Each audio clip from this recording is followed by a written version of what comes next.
Hey, everyone. Welcome to another edition of Youth Baseball Midwest Report. Today, I have on the show Chris Dameron from Gators Baseball Academy, and we're going to talk a little bit today about perspective in athletic training, what that means, what that does for players, his perspective on that, give you a little perspective on training as it moves your athlete from that 10-year-old on up through to high school into college. But first, real quick, I want to give it a little love, shout out. I got to do this real quick, Chris. Bear with me. No worries. Youth Baseball Midwest, as always, powered by Game 7 Baseball. Dave Penning, Dave Schmidt do a great job. Every weekend, they got great venues here in the St. Louis, St. Charles metro area.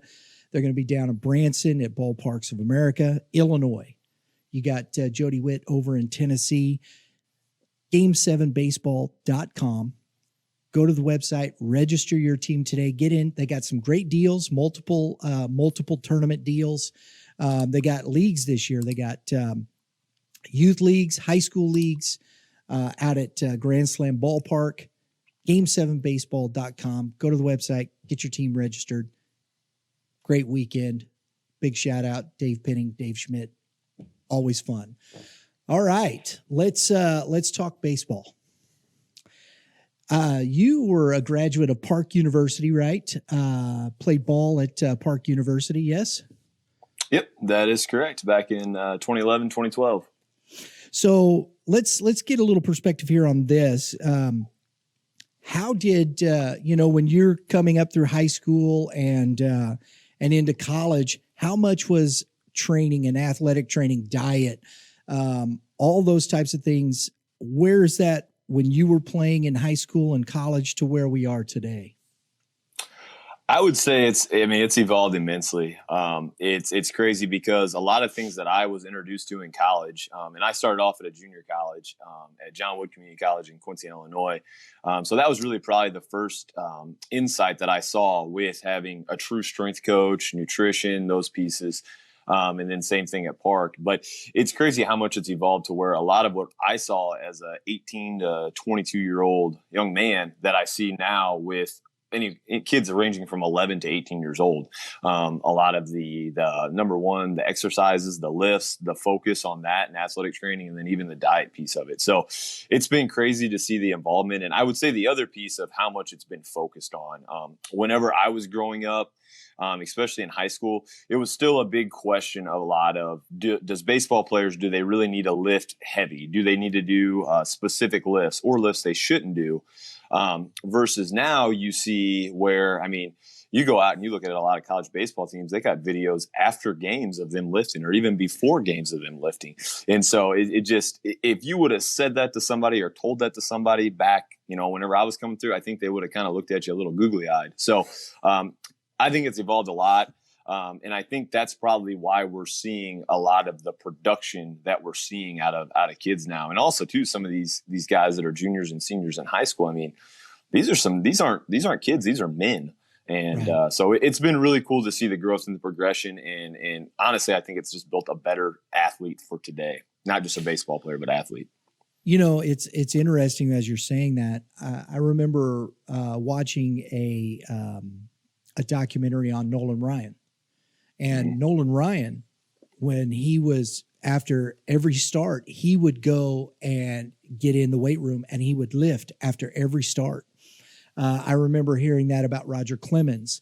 And I know today that happened. That is a pretty regular occurrence. Today, I know you talk about Clayton Kershaw, who is as regimented as it gets when it comes to those things. So I think it's been there just here and there, but as things evolve, as they always do, you hear those guys. And how did Nolan Ryan stay in the league for 20 some years and pitch till he was 43?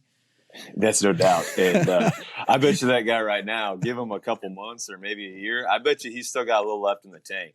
He was an animal. But you're 100% right. And it's funny you brought up Nolan Ryan. I was just talking about this with one of our other GBA coaches the other day and instructors. And, maybe what Nolan Ryan was doing was we didn't have the number one, the connection like we have right now with social media and the internet and how much information we have out there on it. But a lot of the same thought processes now, maybe different lifts and different diet regimens, but a lot of the same principles and thought processes he was doing then. And I agree firmly with you to where that leads into number one, the longevity in his career. But number two, I think it leads into the aspect of the results that he had. And really, I mean, he was, when it comes to on the mound, he's about as dominating as it comes throughout baseball history. So I agree fully with you there. And let's talk about this. And I think this is a perspective that many people don't look into it. Every athlete has a peak. Would you agree? Totally. Okay. And I think the keyword you use there is athlete. And I think that's the part that has to be the focus is, yes, we're talking about baseball and specifically youth baseball, but at the end of the day, I don't care what you say. I mean, they're athletes. And I think that's the key component of it is a lot of this training is we're not training baseball players. We're training athletes. So I agree with you there 100%. And I think when you talk about that, so there's a peak for each one. And at some point, as we are talking, somebody's going to say, hey, it's just not good enough. There's measurables across the board at this day and time because of the training, of the technology, of the athletes learning more and more about physical conditioning, diet, exercise, the things and the routines that are put into athletes. And I think why sport has risen so much. So at some point, the athlete can probably get only as much out of his body as it'll allow him. Would you agree? Yeah, to a certain extent. I think it's everybody has projectability and everybody has essentially there is a peak aspect you can get out of your body. It's kind of like I use a lot of analogies with a vehicle or a car and with the body. And so, certain cars only have so much horsepower. Obviously there's aftermarket pieces you can put on that. The aftermarket for the body would be the things of from a lifting standpoint, a athletic training, the agility aspect, a diet standpoint. But again, to a certain degree, that car only has so high of a ceiling it can go up to. And I agree that today's athletics and with that too. Now we have to go into more of the intangible parts of that though. And I think this is the part two to where I think athletic training has helped kids a ton. And so now when we look at it from a performance standpoint, your body can only perform so much, but intangibly, how well are you going to be prepared mentally? Okay. Hey, we're facing this lineup today. I'm a pitcher and it's lefty dominant. And I know that, they were all over the plate last time. Okay. All right. So now maybe it's the idea of secondary pitches or pitching different aspects in the zone. How much are you going to compete? How competitive are you? Okay. Are we going to compete if I'm a pitcher again? All right. Hey, first five guys, they can swing it pretty well, but the bottom four aren't so strong. But am I going to compete against those same four as I did the top five? I think that sets them apart. The last piece I think that goes into it is also is going to be how are you going to handle adversity? No matter what, not even just as an athlete and a baseball player, but every day's life, there's adversity going on. So how are you going to handle that? And what's going to be your thought process towards that? And I think that's another really key piece that athletic training helps kids fight through. So again, there's going to be a peak that your body can perform, but then there's other intangible aspects that's going to help take you, especially from a performance standpoint, to another level that you probably didn't think you could rise to. And I think that's a very important part of that because I see all the time, people say, well, why do you go and do this training, this extra training? And it was so interesting. I was watching a video from a pitching development group training and whatnot. And a young man he'd committed to Quincy University, but he was throwing high 70s, high school and whatnot. He'd been working. He was throwing, he's topping out at 86, throwing low to mid 80s consistently. And I think that goes right there to it. Yes. And we talk about peaks and whatnot, but reaching your potential, and I think that's the biggest, even maybe the better word, reaching your potential to where you can go and play where, in baseball at another level, and working hard and bringing that training aspect and utilizing your athleticism to its fullest potential. And I think that's where the athletic training has really taken on that next form. Would you agree? No, 100%. Because again, that kid projectability, his body had that mid 80 aspect in it, but it was training your body to work that way, to work in a lot of times I use the kind of the terms efficiently. How can you efficiently do that movement? And, this is something that I took from my strength and conditioning coach that I had at Park University. And he was a great guy. He was as much as a teacher as he was a coach. And it was when you were trying to increase, certain weights, let's talk about power cleans or hang cleans, it's how efficiently can you move the bar and move the weight. It's no different than how efficiently can you move down the mound to get your arm, to the release point that we need to. And that's where that helps with that athleticism and that less athletic aspect. Now, here's where I kind of steer it to where, like you said right there is, for this guy, he started off in the upper 70s and then increased to the mid 80s. He had to work his tail off to get there.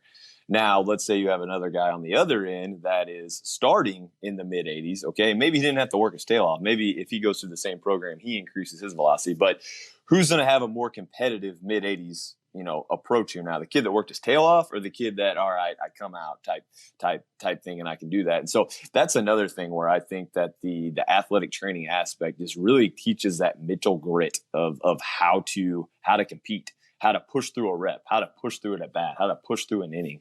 And so I think it changes you mentally as much as it does physically. I love how you're approaching that last part of it, really, Chris. And I want to finish up with that because that is such an interesting aspect. And I wasn't thinking about that in as we're talking about these things, but seeing that young man that has the mental capability, the mental, as you said, competitiveness to push through a rep, to push himself that extra lap, that extra rep, that extra mile. Whereas if I've got talent, and that's the old saying, right? Hard work beats talent when talent doesn't work hard. Mm-hmm. Right? 100%. Excuse me. So when you're looking at this, if I've got a young man that I know is wanting to go out and compete, and they're in that same place, I'm gonna depend on that kid that's going to work harder. That's as simple as it gets. I believe that. That's my opinion. No, I fully agree with that too, because I'm a firm believer preparation is confidence.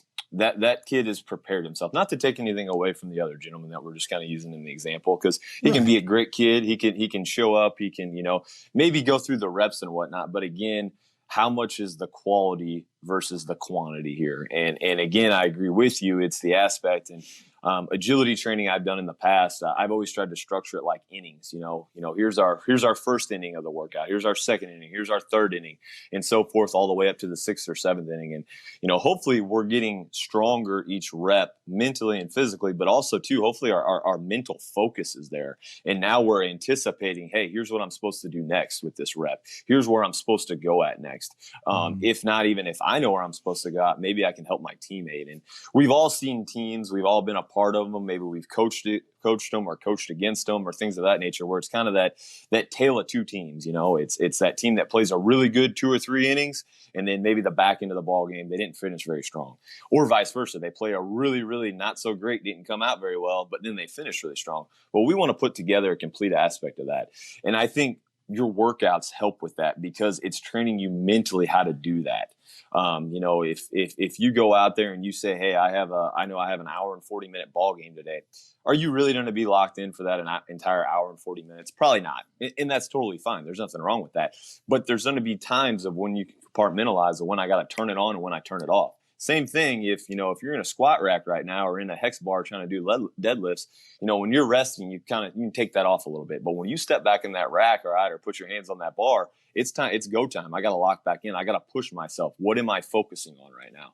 And so I think that really helps with the performance that we have out on the field. And that's the biggest thing that we have to look at more than anything is, yes, by now, I love the dedication and how hard these kids are working. It is great to see they're achieving things that I don't think they ever imagined that they could. It's really, really fun to see and really, really fun to be a part of it. But it's even more so to see that dedication in the weight room, and in other areas when it comes to their agility work and whatnot, how that translates out to the field and seeing the success out there. And I think at the end of the day, that's the most important piece we got to remember is it's gotta translate out there.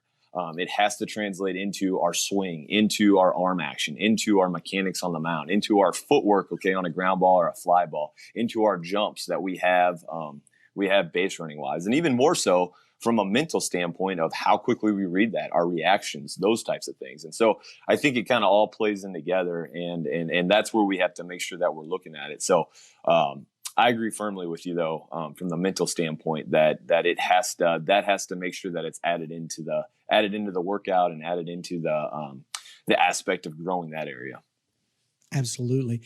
These are all good things. It's a great perspective to look at this and to focus in on speed, agility, weightlifting. It's all there. I know that the training pieces gets very specific as the older you get with pitching or defense or hitting and lean muscle mass and all those types of things that go into it. So thank you very much today, Chris, for being with us, talking about these things. We appreciate it very much. And folks, remember, if there's all kinds of information out there. I know most clubs have some form of speed and agility training, right? That's correct. Yep. Yeah. So make sure that you're not, your athlete, because maybe, it's a baseball, maybe it's basketball, maybe it's football. Hey, always getting to your potential, you're using your athleticism to its full potential in whatever sport you play is always the right attitude to take. So thanks, Chris. Appreciate it very much, man. No problem, Brian. I appreciate it as always. Love tuning in. Love to see what you guys are doing. Can't wait to see you guys this spring and summer. Have a great one. You too. Thank you, everybody. Chris Dameron, Gators Baseball Academy.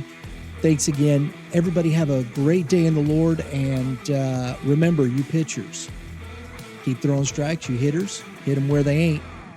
We'll see you next time.